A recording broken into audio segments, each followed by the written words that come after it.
Hello and welcome to episode 249 of the 77 Club. Harry, start with the socials. Yes, the Wolves 77 Club on Facebook and Instagram, at 77 Club Podcast on X, promoted by Elon Musk, and we're on Spotify, Apple, and YouTube. Excellent. He's got it right. Dan Bayliss is here. Hello. And Jack Williams. Happy Tuesday, everybody. Happy Tuesday. We are a day early. Talking of coming early, it's Bayliss. He was there at Brentford to see the football for the very first time. What did you think of it as a ground from a football perspective? Because we were just talking before we just came on that you'd been to see Worcester Warriors versus London Irish in a final of some league trophy. But what was it like from a football perspective, aside from you're not allowed beers in the stands? Shite. Really? Was it? I don't think I've been to a quieter sports stadium.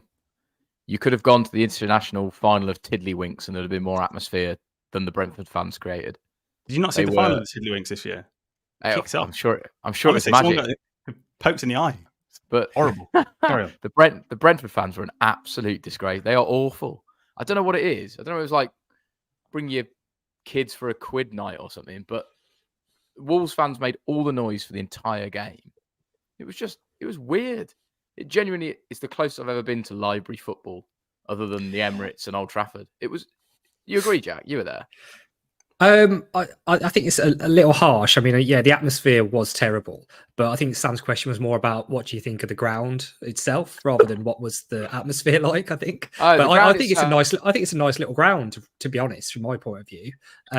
But I like the fact they have tellies above the away end. I've said that before, so you can like watch the game while it's going on if it's the other end of the pitch. And obviously, it is a bit annoying when you've got a Premier League ground which is a new build and only holds 10,000 because the capacities are always going to be really small. But in terms of the ground, I think it's it's quite decent. But you're the architect, or whatever you are. So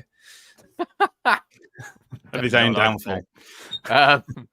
It's a postage stamp next to the M4 that's crap to get away from, and is about the size of a shed.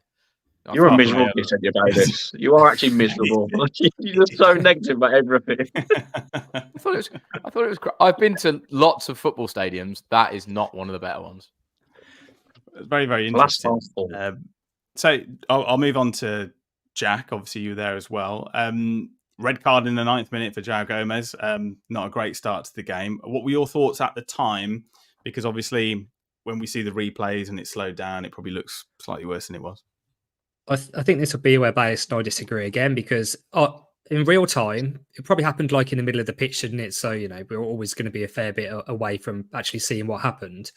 My initial reaction was not a great tackle, but I didn't think it was going to be a red card, to be honest. I thought he might book him. It's quite early on in the game. It didn't look like a great tackle, but, he's probably going to book him. So I was quite surprised to see the red, to be honest. And then seeing it back, I still think it was probably a little bit harsh. I know it's bad that the players got off injured and everything, and there was obviously something in it, but I think it was a little bit harsh done by, and then probably not helped by the fact that you can see then there's a similar incident in that very same half where you think the foot makes contact with our player in the similar sort of place, and it's nothing's given for it really. So it's a difficult one to take, and you don't really see red cards after 8 minutes of a game like that unless the referee's 100% sure, and he must have been. But watching it back, I wasn't convinced, to be honest. But I think Dan will disagree. I disagree.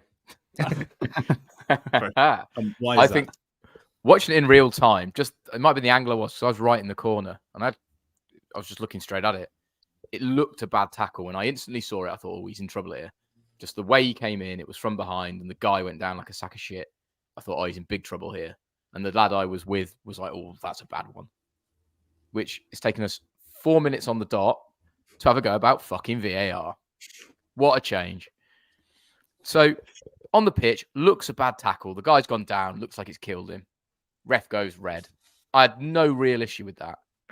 It wasn't until sort of second half I managed to get a Twitter link to see the tackle again. When you see it again, yeah, he's gone in late. He's caught the back of his Achilles and his boot. It's not great, but it's probably a yellow card, a very soft red card. I think a few people have said, like, 10 years ago, that's the tackle you get away with, and you don't now, sort of thing. So what are VAR doing? They're going, oh, we're not going to go against our mate, the ref. So there's no point in them even being there. And then in the same instance, as Jack touched on, There was a terrible tackle down by the Wolves fans as well. So we saw the whole thing. That's a horror tackle. He's gone over the ball onto his ankle with a full open boot above sort of ankle bone height. That's a fucking terrible, terrible tackle. So what the hell are those fucking morons sat in Stockley Park actually doing? And I've got no other way to describe them now. And it's genuinely getting me angry because what are they doing? That is a horrible, horrible tackle. And they've given a yellow card. So there's been 2 similar tackles in a game. VAR have looked at both of them. And for one, they've given a red. And for one, they've given a yellow. So where's the fucking consistency? Give us, help the fans out. That's the word, They isn't didn't it? give a yellow. Harry? They didn't even give a yellow for it. Did they? Did he not? Sorry, I only saw it live. Obviously, He didn't give a foul. He didn't just let play carry on. That's the word, though, isn't it, Harry? Like the word consistency. I mean, you don't mind as long as it's consistent because then you're getting the rub of the green a little bit. But I mean, the tackle on Tommy Doyle was a pretty atrocious one, and as you say, just for play to continue was just farcical. Did he not book him for that? No, he gave nothing. He just let it play on. But yeah, just going back to the Gomez one. When my first instinct, I was watching it on telly. Obviously, I was a bit like, "Oh, that's a bad one," but it weren't intentional. So when the red come out, I was kind of like, in today's game, I could see why it is a red. 15 years ago, like Bailey's touched on, that's a yellow all day. VAR check it and go the on-field decision. If he booked him, they'd just stick with the on-field decision too. The Damsgaard one on Doyle. The fact he didn't even stop play, or I don't even think VAR checked it from the stream I was watching. They didn't mention that VAR were checking it anyway. So whether they did or not, I don't know. But if Gomez is a red, that's a stonewall red, the Damsgaard one. So inconsistent refereeing again. And as we've mentioned, VAR again. But we're used to it as Wolves fans now. And after Gomez got sent off, I just thought that was it, really. I thought, but to be fair, in 10 men, we did well. I know they went 1-0 up, but I felt we did well with the 10 men. And obviously the incident at the end as well when... is it Lewis Potter for them grabbed Semedo around the neck? That should have been a red card as well, which it wasn't. So absolutely ridiculous officiating again. But as I said, we're used to it. And I'll be honest, I weren't that arsed about this game. When we went down to 10 men, I was thinking, yeah, I ain't arsed. But as we're going to get on to with what's transpired with the draw, I'm very arsed about the game now, especially the replay. But yeah, as a performance, I thought we dug deep, played really well. I know we're going to get onto the goal and that, but yeah, we played well again, and we showed a different side to us as a team where we had to dig deep, going down to 10 men, unfairly, arguably, and we managed to get a replay. Just as a point, going off the back of those tackles and stuff, one thing I did notice, I don't know whether you spotted it or not, Jack. You know, normally when it goes to VAR, they put the purple sort of logo on the big screens and stuff. Yeah. I didn't spot that. So I was always a bit confused about what was going on. I thought they did. The weird thing they do is, I know I said at the very start, it's great that they have the screens there. They wouldn't re-show the game-changing instance, so they wouldn't show Gomez's tackle again. It was about to roll up to it, so you could watch it in slow motion. They just cut the screen, so they didn't want anyone to see, and start getting angry in the stands about whether a decision is right or wrong, or whether VAR has done something, whether it should or shouldn't have intervened. Overall, though, I agree with what people have said. I think it was we dug in really well. It's always going to be difficult when you're playing against a team with who has one man more than you, particularly for that length of time. Really, it's basically going to 85 minutes, really, with all the injury time and stuff added on, wasn't it? So, we did well, and I think if we'd had an 11, it's so early in the game, isn't it? So you don't know how the game would have panned out, but I think an extra man would have made a difference because they were pretty poor, really. They didn't create very much at all, and that's credit to us as well at the same time. But I was quite annoyed to go in actually at half-time 1-0 down because it's a great strike, their goal by Morpay, but it's a bit unlucky from us because was it Sarabia gave away a silly foul. He didn't need to. The ball comes in, it ricochets. We have a chance probably to clear it or get in the way, and it just drops to him, and he just smacks it in. Fair play. It's a great finish. But I thought we were a little bit unlucky then.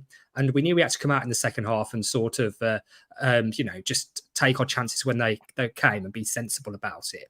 There was a bit annoyed by, I could hear some of the Wolves fans getting frustrated that we weren't leaving men up and stuff when we were defending corners. But you can't when you've got a man down, really, I don't think, against a Premier League team as well at the same time. But I think we had a game plan, we stuck to it, and, we created some good stuff. And fair play to the guys for sticking in, particularly defensively, and the goalkeeper as well, because kept us in it, but particularly towards the end. So, I was really pleased with the performance. I think I did really well, and I was really glad to just stay in the hat. Harry, how good was Tommy Doyle's goal? He was man of the match, I think, topped the list of players on this occasion. It was a beautiful strike and another assist for Neto as well, although it was a simple pass, but Neto did really well when he come on, which we haven't mentioned yet. Obviously Dawson not travelling, by the way, and Bentley and was it Hugo Bueno? But yeah, anyway, but the strongest team that was available did play, which we all wanted, and that strike by Doyle. He's been brilliant the last 2 games. He was absolutely fantastic against Everton in Lamina's absence, and obviously with Gomez going off as well, he had his work cut out of it, didn't he? But I think Bellegarde dropped in quite well to cover Gomez when we were down to 10. But that strike on his weaker foot as well, absolute beauty into the top corner. And yeah, I thought we were going to go on and win at that point because, as I said, I felt we did really good with 10 men, but it wasn't to be. But he's been fantastic, Doyle, and he's going to have a lot of games now, isn't he? With Lamina being away with his family issues, Gomez being banned for a few games, he's going to be like the main man in midfield going forward, and I'm happy he's in there because I think he's a brilliant player. We were talking, Bayliss, last week about the importance of playing competitive football and not having too long a break. That certainly will be the case now, obviously, with the replay, and then hopefully a 4th round tie with West Bromwich Albion at the Hawthorns. How important do you think that Tommy Doyle's goal is going to be in how we approach the next game? And then, you know, the amount that is now riding on beating Brentford at Molineux? Oh, it's pretty huge, isn't it? I mean, just the whole phone and Twitter sphere blew up the second the ball got drawn. It was a proper... I can't believe you didn't say the term steam rat, Harry, because that is the definition of a steam rat. It was a steam rat. It's just... it's huge. I think Wolves are going to go strong again, aren't they, naturally? And we've got a pretty good side for it. I don't know when Lamina's going to come back. There hasn't been any much talk about it. And there's only Dawson that can really go into the team. That said, second half, when Wolves were on top, we murdered them with 10 players. Like 11 against 11, piss them off the park. So I don't want to get ahead of myself, but Harry, how excited are you about the potential of a West Midlands Black Country derby? Yeah, as I said, I wanted a good FA Cup run, but when we went 1-0 down against Brentford, I was a bit like, if we go out type thing. But now, wow, yeah, I mean, I said to you, like, straight away, I brought my ticket for the FA Cup replay. Brought my season ticket seat straight away. Probably won't get a ticket for the away game because I haven't got enough points because I don't go to enough away games anymore, which I'm really gutted about, but fair's fair. Whoever rack up the points do deserve to go. I've only been to Albion twice in my life, and that was back in the McCarthy era, so the O'Hara 1-1. I put a tweet out, actually, on my Twitter, and I walked out the ground that day, and we got out the ground, got out the gates, and a brick just come flying over and just went, smack this old woman in the side of the face. So that's my memories of Albion. I went on my own that day as well because I was the only one who could get a ticket out of me and my mates. And then a year after, we lost 2-0 to them in the Premier League. I went to that one. Obviously, that was horrendous. So, yeah, I won't get a ticket, but I really wish it was because that away end is going to be absolutely incredible if we get there, obviously. And you've got to think we're going to be the stronger team, and you've got to have us favourites even without Hwang, Aït-Nouri, Traore. But I'm really excited for it. Whether I'm there or whether I'm watching it, I'm buzzing for the prospect of the fixture. We've got to beat Brentford. And I think it's going to be a good atmosphere against Brentford in the replay for that reason. It's a huge if, isn't it, Jack? But chances are you will probably get a ticket. And will you be taking your lucky brick?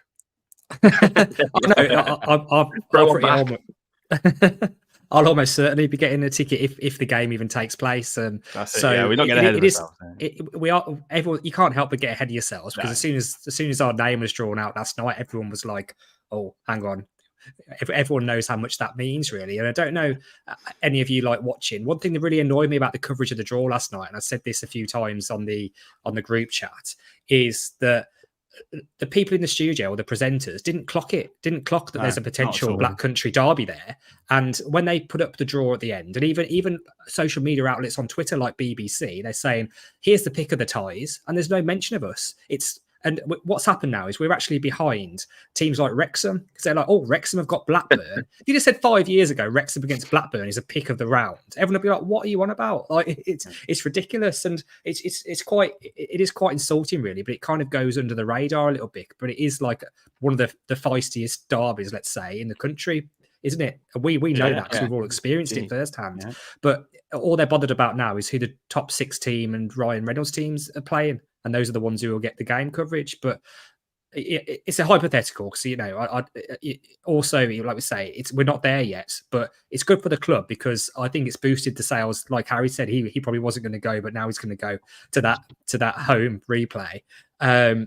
So it's good for the club. There's going to be a lot more riding on that game now.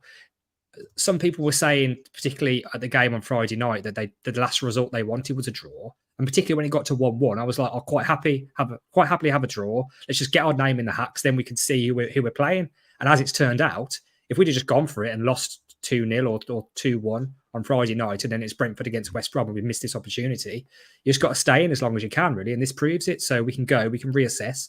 People will be annoyed that it's coming in the middle of our winter break or whatever it is, but I think we just got to deal with it, haven't we? We just got to deal with it, because this one means a lot to the fans. And now hopefully Gary O'Neill can get that through, that these next 2 games are really big for him, and big for him in his personal managerial career, because any manager that goes and comes in difficult circumstances, does well halfway through the season, and then if he can beat the Albion, he's going to be getting lots of brownie points on the go, isn't he? So it's massive, and you can't help be drawn into it, but we just gotta perform in that replay, because we've seen this all before and it can happen, particularly when you're playing a Premier League team.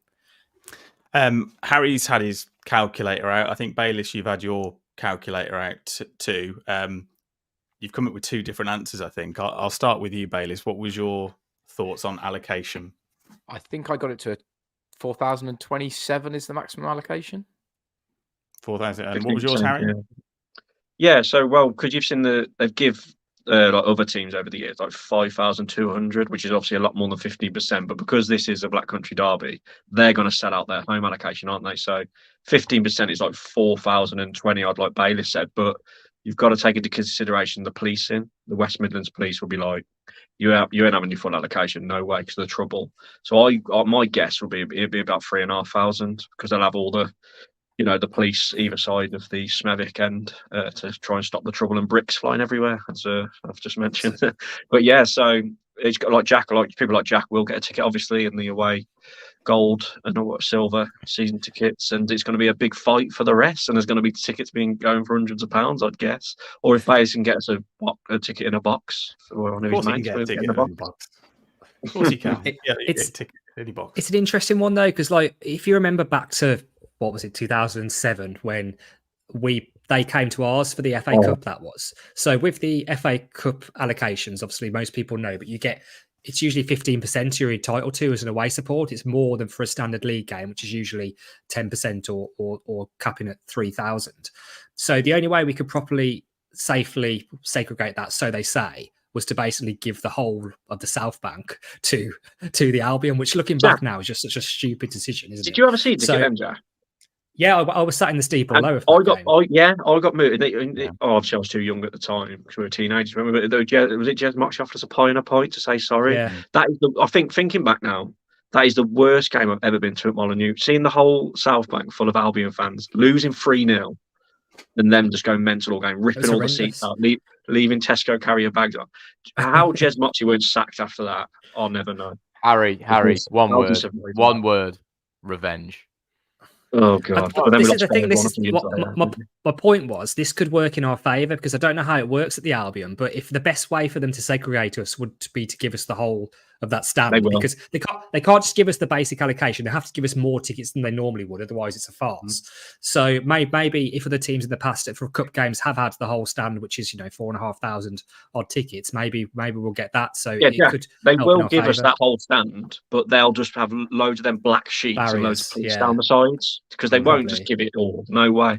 I can't see that. I know they give them all the South Bank for us, but that was the exact 15%, I believe. So yeah, that's still, I can't believe that happened. Still thinking back, I cannot believe that they did that. Did you see I know it's slightly off topic, but still FA Cup and rivals. Did you see what Sunderland did for Newcastle when they were putting up Black and White Army and various? I mean, that's a massive own goal. Huge. Yeah, I'd say it's on a level with that because I mean, Did you hear what else happened? In the What? away end, Wi-Fi went down on the card machine, so every single beer that was brought in the away end at Sunderland, no one got charged for it. So all those Newcastle fans got free beer as well. Oh That's my brilliant. god! Someone should get sacked for that. Because like it's someone's definitely. job, isn't it, to be in charge of these sorts of things? But especially when like your bitterish rivals, who are now 2 leagues above from you, or 1 league above you, and are playing in the Champions League, and you haven't played them for years, and they're coming to your ground, and you think, what should we do? Let's try and make it all welcoming. Let's scribble out the red and white and paint it black. Like whose idea was that? How did that get through like an approval process? Because that can't just be one person who's got the paintbrush out. They must have gone through stages of people thinking that's a great idea. Let's do that. It's just farcical. Are they American owners? There's a young billionaire, isn't it? He's only like 26 years old. Yeah. I'm sure he apologised though, didn't he, about them decorating the executive box in black and white. They got rid of that straight away. So yeah, really young billionaire owner. They're doing well in Sunderland, but yeah, we digress, don't we? But anyway, imagine that though. If we went to Albion and all the beer that was brought in the away end was free, and we beat up 3-0, that'd be a dream, wouldn't it? There's going to be no beer in that away end. Nah, I'm surprised there's beer in the Sunderland away end because it'd be an early kickoff, wouldn't it? When do you think it'll be? Yeah, that's the next question, isn't it? So obviously, I would have thought straight away if this game happens, it would definitely be a TV pick, but that was until I saw people outlining what picks they thought were brilliant last night, and it includes Blackburn and Wrexham and Villa and Chelsea. So they'll probably be the ones on TV. So I think the best we can hope for is, personally, if it's an early kickoff, a Saturday early kickoff, much more preferable to a Sunday. Yeah. I don't think they'd risk a night game. Definitely not a Friday night game. Maybe a Monday.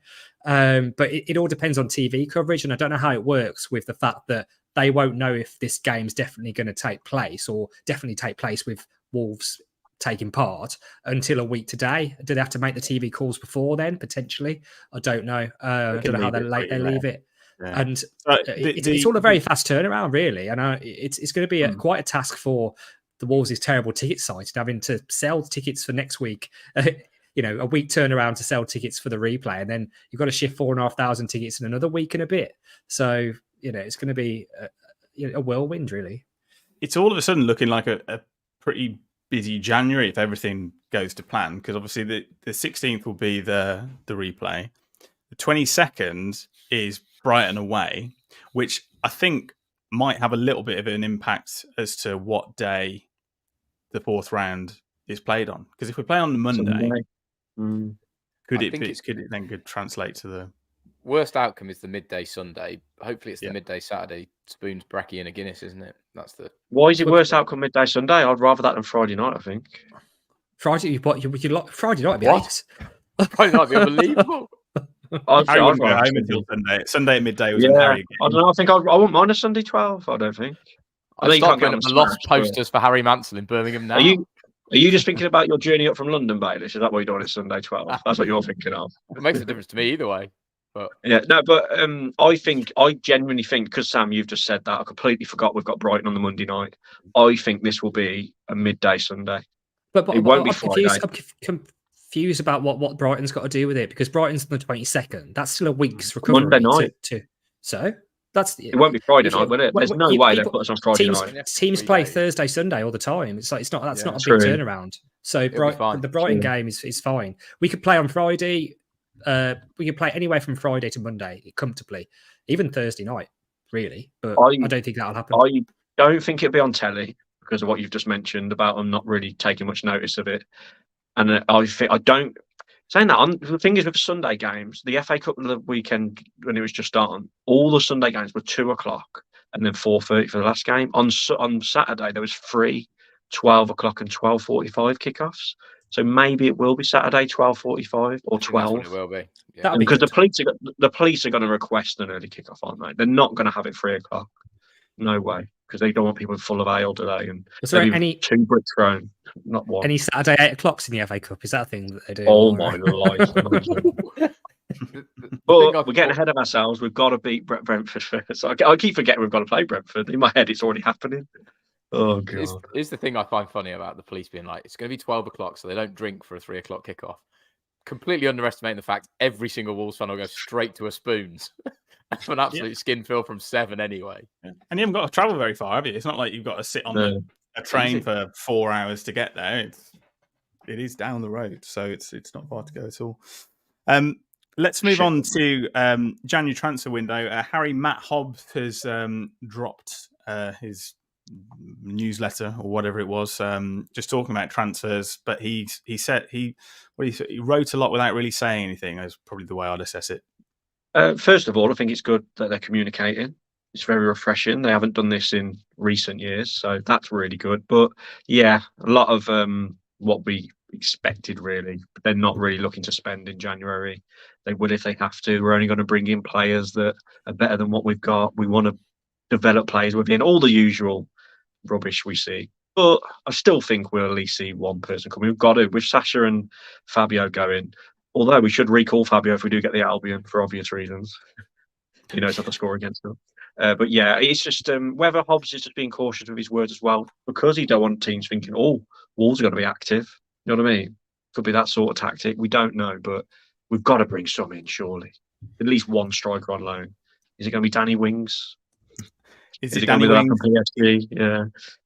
Yeah. So Danny Ings seems to be the one that keeps popping up, although West Ham seem to have their own injury problems. So I know Antonio is still out and was just coming back. There's potential there. The one I saw today, which I thought would probably be us without mentioning us, the Sky Sports News were saying that 3 Premier League clubs were interested in Che Adams at Southampton. I think there was a little bit of that, was there, Jack? It sort of summer transfer window, Che Adams was mentioned. I was going to say, yeah, that's one that sounds like it's come back around, because that was a thing that was being said in the close season, wasn't it? Could be one of ours. I did see something just before we came from Fabrizio as well, saying we were monitoring the situation of a striker in the Swedish league, whose name I don't know, but it was tweeted that we're one of 3 clubs monitoring the situation for this this striker. Someone in the comments will know, and that's probably the sort of deal that we're looking to do.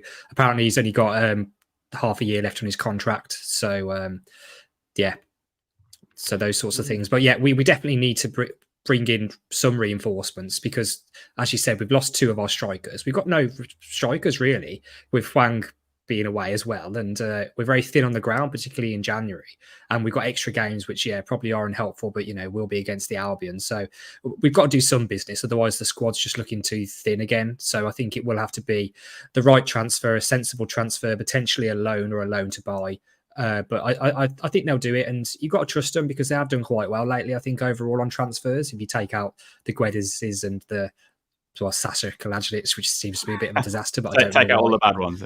Yeah. Is it Chris Bedger? Could be.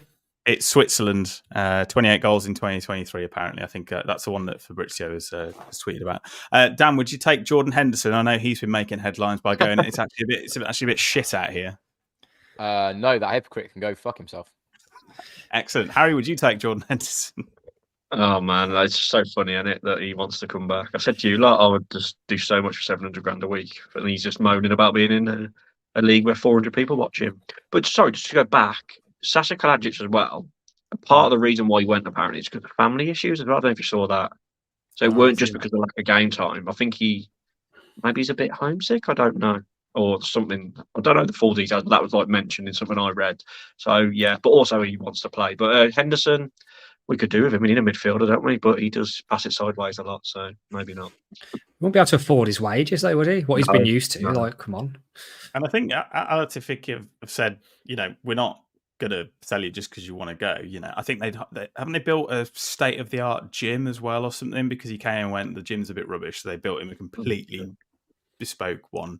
And then, what is it, 3 months, 4 months max? And he's going, I want to come back. We said it's like a sport child in like a Roald Dahl book, isn't it? Like, I want a new gym. Here's your gym. I still want to go. Yeah, it's too hot. We spoke about this a few months ago. So obvious this is what's going to happen. They've all gone to the middle of nowhere to a place with no football fans, and then they've taken the money, and now they realise the football's crap. They're all going to come back. That's the thing. And he's not exactly. Was he 33? So he's not a spring chicken, is he? And I mean, he's coming into the twilight years of his career, especially at the top level. But yeah, Yeah, it just shows that maybe the money isn't everything, and that he does want to play in front of somewhere that has an atmosphere. That is a thing, Brentford, isn't it? then.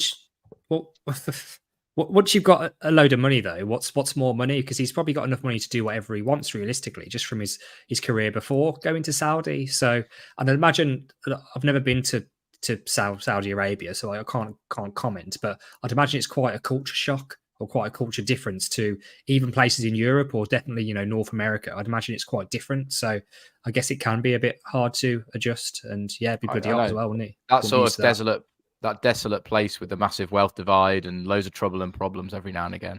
And he's moved to Saudi Arabia from Liverpool. I knew it was coming. That got me. I didn't see that coming. Right, let's move on to quiz. Harry has a quiz, so I'll pass over to Harry. Just before I go on to the quiz, did anyone see Gary O'Neill making the under-8s play against the first team earlier? Oh, yeah. What a manager. We should put them against Brentford. I reckon they'd give them a game. 11 versus 11. Don't know about that. But if Mr. O'Neill can get us to Albion, he's going to have hero status, isn't he, in this short period he's been our manager? Doing things do you remember when we were dreaming, like, just not that long ago about, maybe, Nuno can get us to a Europa League semi-final, and now we're saying, maybe Gary O'Neill can get us to fucking Smedic. Like, what's happened? It's just... Yeah, but Jack, Nuno couldn't get us to beat him, could he? We drew and lost under Nuno against them. Yeah. Which, don't you think them games didn't feel like they meant much? They don't count. We can just say they don't count. Wipe them off. We don't count them. Liverpool's title, those derbies, just get them in the bin. Right, as you can imagine, our quiz is West Bromwich Albion Wolves based after the draw. It'd be so funny now if we lose to Brentford, wouldn't it? After all this, Jesus Christ. Funny's a word. So, Brentford will be an answer to the quiz question in 10 years' time on the 77 Club. Who did we lose to? At home since September, but who did they lose to avoid a Black Country derby in the FA Cup? I'll swap the order about, lads. Jack's going to go first, then Sam, then Bayliss. Just thought I'd change it up, you know what I mean? Yeah, why not? There's 2 questions each, and there is a tiebreaker. 3 questions each, sorry, and there is a tiebreaker if we need it. So, question 1, Jack. On the 16th of January, talking of lockdown games, 2021, Wolves lost 3-2 to West Bromwich Albion.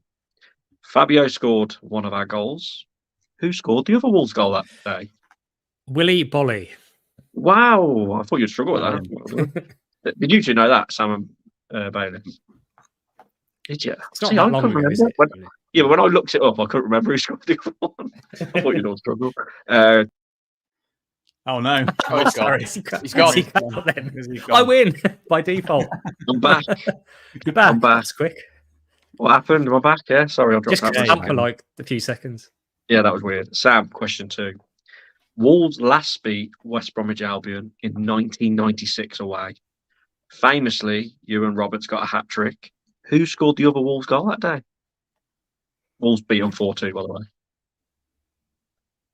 you believe that the last time we won there? 1996. 96.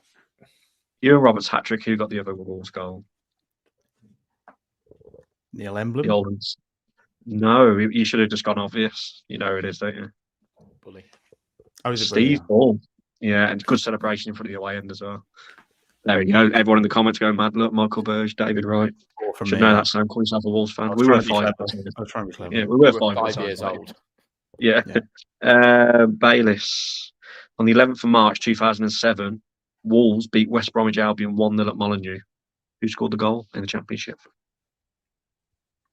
It was Jay Bothroyd, was it? Well done, yes. Well Jay done. Bothroyd. I was there. I remember that game. Weird. Yeah, so good. We're in the box. No, I was in the family enclosure. Were you? You were probably there. Probably was, actually, yeah. Background to Jack. This is very easy. Sorry, I was like picking my brains for questions. Which current Wolves player used to play for West Brom? Oh, jeez. Oh, Craig Dawson. Yeah. I thought you were going to struggle there. I thought it looked a bit vacant there. Maybe in our reaction. Someone might not know. You never know. He was there for a long time as well, wasn't he? He Do you reckon won he'll score 9 an own years. goal? Will he score an own goal when we play him? If we play him? Maybe not. No, he's going to score the winner. Yes, imagine. Let's see. Sam, which former... Oh, no, we've been speaking about this in the podcast. Another gimme, sorry. Which former chief executive for Wolves gave the West Brom fans the entire South Bank when we played in the FA Cup at Molineux? Was it Jez Moxie? Oh, how'd you get that? Police from the Can't wait for my one now. How many In chief executives have we 1894 had? I don't know. It's a Wolves West Brom question, isn't it? And I was thinking off the top of my head. I still hate him for that, by the way. I know. Jez, if you're listening, I know you're not, but don't ever go to Wolves again. Bayliss. On the 20th of November, 1986, Steve Ball and which other player joined Wolves for a combined fee of £65,000 from West Bromwich Albion? Andy Much. Who? Wasn't it? Andy Much. It's Tomo. Anyone else want to help him out? It's not Andy Much. Oh, God. Tomo. Andy Thompson. Jesus. Sorry. Someone click that. I love how confident he was then. That was beautiful. I thought that was obvious. I don't know why I've got that up so bad. I don't even notice, but that round was a gimme. That round was 3 really easy questions. I don't think much of that answer. No, I've got that up royally. So on my scores, it's 2-1-1 to Jack. Is that right? Going into the last round. Yeah. Should be, so I'm keeping tally. Jack, sorry. Wolves versus West Bromwich Albion. This is multiple choice round, by the way. Wolves versus West Bromwich Albion has happened 11 times in the FA Cup in the entire history. How many times have Wolves beat West Brom in the FA Cup? Is it once, 3 times, 4 times, or 6 times out of 11 games? I reckon it's not going to be very good. I reckon it's going to be less. So we think, well, the one that I can remember is when they beat us 3-0 in that pint game. So that's definitely one loss. So I'm going to go low and go. It's 3 or 4. I'm going to go 4. No, we have only beat West Brom once in the FA Cup in 11 attempts. Wow. And that was in 1886, or 1889 or something. Come on, Brentford. Which is crazy, isn't it? Yeah. Yeah. That stat blew my mind. Multiple choice again for Sam. Since the year 2000, how many times have Wolves beat West Bromwich Albion in all competitions? Is it once, 3 times, 4 times, or 6 times? Since 2000. Since 2000, the year 2000, yeah. How many times we beat them? Is it 3? Whoa, well done, yeah. Did I give you the multiple choice then? I did, didn't I? Yeah. I thought you'd have got that without even... Yeah, it is 3. It was the 3-1 when George Endar got the double. The 3-1 when Fletcher got a double. And I think, was it Giddy Horner? And the Bothroyd one. Yeah. Yeah, and the Bothroyd one that we had earlier. Well done, Sam. So Sam's equaled Jack. We might need a tiebreaker. Bayliss, multiple choice. How many FA Cups have West Brom won? Is it 2, 3, 5, or 6? I think I know that. I'm going to go 3. I think that's a guess. No. I think it's 5, isn't it? I think it's 5. It is. They've won 5, and I think Wolves have won 4. So they've won 4, more yeah. FA Cups Yeah. than Wolves. So that means Jack and Sam are on a tie. But what I'm going to do is the classic. Lock your answers in, write them down, or someone put it in the private chat. I'll put it in the chat. Wolves Okay. and Albion, in their total history, one of them has won 65 times. With Drew, 44 times. I might just tell you. So West Brom have won 65. Sorry, West Brom have won 65 times. With Drew 44 times. How many times have Wolves beat West Bromwich Albion in our entire history? Closest answer wins. Lock What them were in. the first two? What are the first two again? Sorry. So West Brom have won 65 times. With Drew 44 times. How many times have Wolves beat West Brom in our history? Lock in your answers, and then I'll ask for Sam's first. Sam's put his in the chat, so I'll say mine. I haven't got the chat up. I'm going to go with 46. So did I. Did you? That's unbelievable. Oh my god! Do you want to have another? Do you want to guess Another again? guess. Yeah, both have another guess. That's ridiculous. Got to say it, Jack. Well, one of us has got to go higher. One's got to go lower, haven't they? So Just I'm going to pick go a number, Jack. 40. 45. Okay, I said 51.